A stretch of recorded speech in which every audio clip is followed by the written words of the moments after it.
Moi, j'ai envie que vous me donniez un petit pronostic. Pour vous, qui c'est qui terminera en jaune sur le Tour de France 2023? Mais du coup, Raphaël, vas-y, commence. Sacrée question. Sacrée question. J'ai envie de dire Pogacar Ok. pour saluer une certaine enfin, des velléités offensives plus qu'autre chose. Mais Mhm. et puis ça permettrait aussi de lancer une sorte de revanche continue où l'un perd, donc il gagne après. Et puis ça peut créer vraiment une sorte de vraie rivalité. Sur quelle étape tu le vois faire la différence? Ah bah déjà là, mardi, moi d'habitude je suis pas très hypé par les contre-la-montre.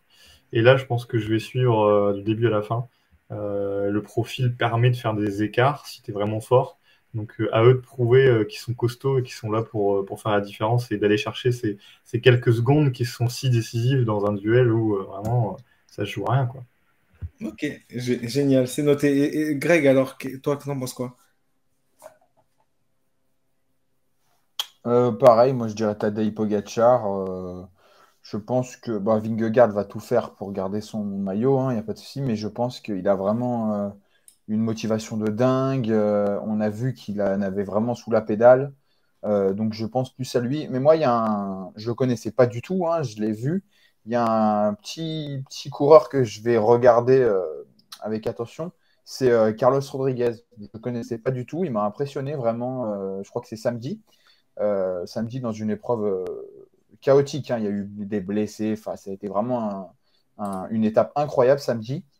Et franchement, il a réussi à mettre à l'amende. Bon, alors les deux se jouaient, se jaugeaient, on va dire. Il en a profité. Mais ce petit Espagnol, il m'intéresse beaucoup. Mais voilà. Mais pour la victoire finale, je vote Pogacar. Ok, mais d'ailleurs, juste avant de donner la parole à Nicolas, je pense que du coup, pour l'instant, on est trois à voir Pogacar, parce que moi, c'est pareil.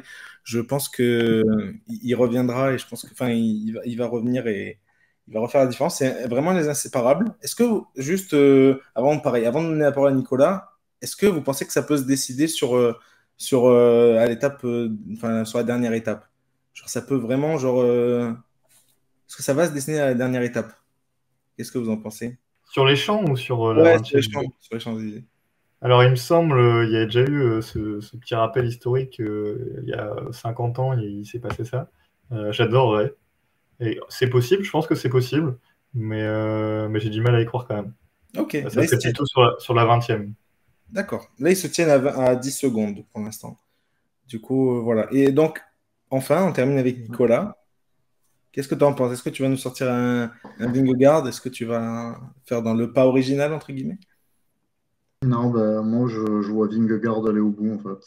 Parce que pour moi, ce qui a illustré un petit peu ce qui pourrait se passer, c'est hier où en fait Pogacar a plusieurs fois essayé de tenter de rattraper son retard sur lui et Vingegaard a toujours réussi à rester à ses côtés et ne pas voilà, à empêcher une échappée de Pogacar. Donc je pense qu'en fait, déjà, il a peut-être Vingegaard a un avantage psychologique par rapport au Tour de l'année dernière où il était passé devant et puis je crois qu'il avait passé une dizaine d'étapes où justement il avait tout tenté, il n'avait rien réussi.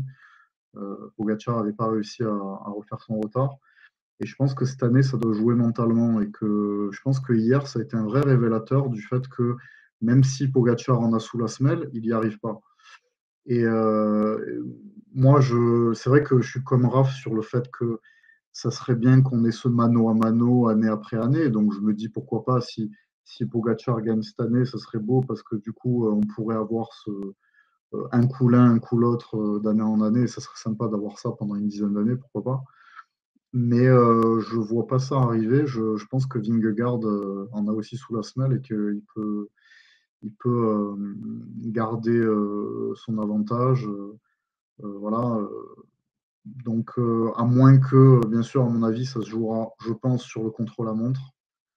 Où là, mais comme les deux sont forts là-dessus, je vois. C'est vrai qu'il n'y a que 10 secondes d'écart, mais je pense que Vingegaard mentalement est très fort et je vois pas comment enfin, Pogacar est capable de le faire, mais je ne vois pas ça arriver en fait. Je pense que Vingegaard va garder son maillot jaune jusqu'aux Champs-Élysées et paraffer un doublé. Ok,